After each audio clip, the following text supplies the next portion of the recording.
Gaming हम सब ने शुरुआत एक ही वजह से की थी, खुशी।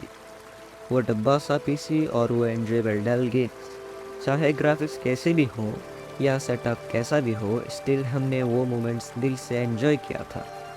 तब शायद टेक्नोलॉजी इतनी डेवलप्ड नहीं थी, पर फिर भी गेम्स खेलने में एक अलग ही लेवल का मज़ा आता था। Time passes and technology improve, और शायद आज कुछ लोगों के पास एक अच्छा सेटअप हो और कुछ लोगों के पास ना हो। वॉटेवर, हम तो यही चाहते हैं कि हम गेम एंजॉय कर पाए। लेकिन क्या हो वही एंजॉयमेंट या हमारा ये ड्रीम आज एक लग्जरी बन जाए तो?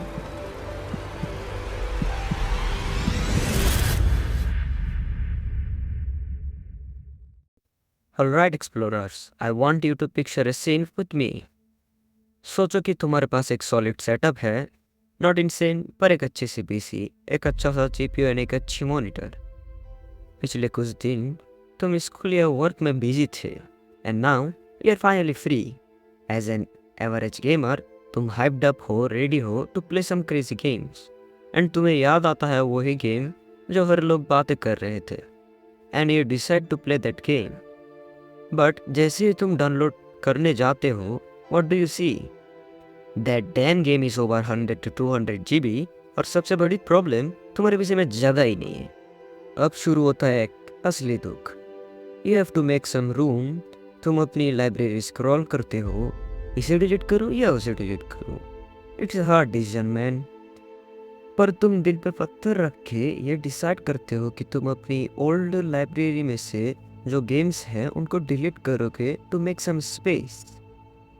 अब तुम पूरी तैयार हो to download that game, and you click the button download, and then what do you see? 10 to 20 hours remaining.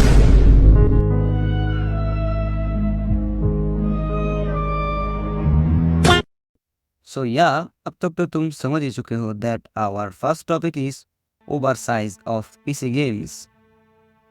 आजकल जब हम कोई नए गेम डाउनलोड करने बैठते हैं तो सबसे पहले हमारी नज़र गेम के ग्राफिक्स पर नहीं बल्कि उसके डाउनलोड साइज पर जाती है। 150 GB, 200 GB, और अब तो कुछ गेम्स 300 GB तक टच कर रहे हैं। सवाल यह है कि अचानक गेम्स इतने ओवर साइज क्यों हो गए? इसका सबसे बड़ा रीज़न है हायर रेजोल्यूशन टेक्सचर्स।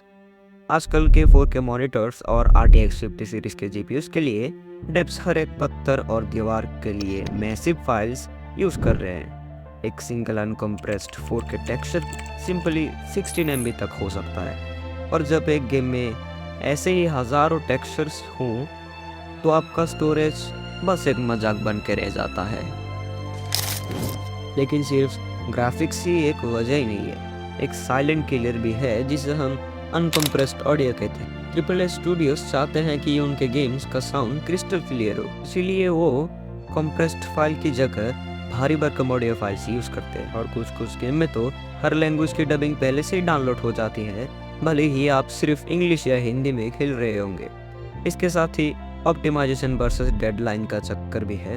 डेवलपर के पास फाइल्स को कंप्रेस करके छोटा करने का वक्त नहीं होता है। उनके लिए ये कहना आसान है कि आप एक बड़ी SSD खरीद दो, बजाय इसके कि वो 3 महीने लगाकर गेम का साइज 50 GB कम करें।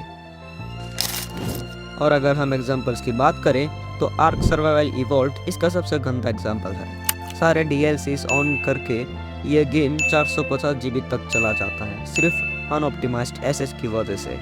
कॉल ऑफ ड्यूटी HQ अब एक मीम बन चुका है क्योंकि ये अकेले ही 300 GB स्टोरेज खा जाता है। स्टार वॉर्स जेडी, सर्वाइवल और माइक्रोसॉफ्ट फ्लाइट सिमुलेटर जैसे गेम्स भी इस लिस्ट में टॉप पर है। जहां बिना किसी बड़े मैप के भी सिर्फ हाई फिडेलिटी डिटेल्स की वजह से स्टोरेज फुल हो जाता है। ये गेम्स अब सिर्फ सॉफ्टवेयर नहीं बल्कि आपके पीसी के लिए एक स्टोरेज चैलेंज बन चुके हैं। Also there is another reason.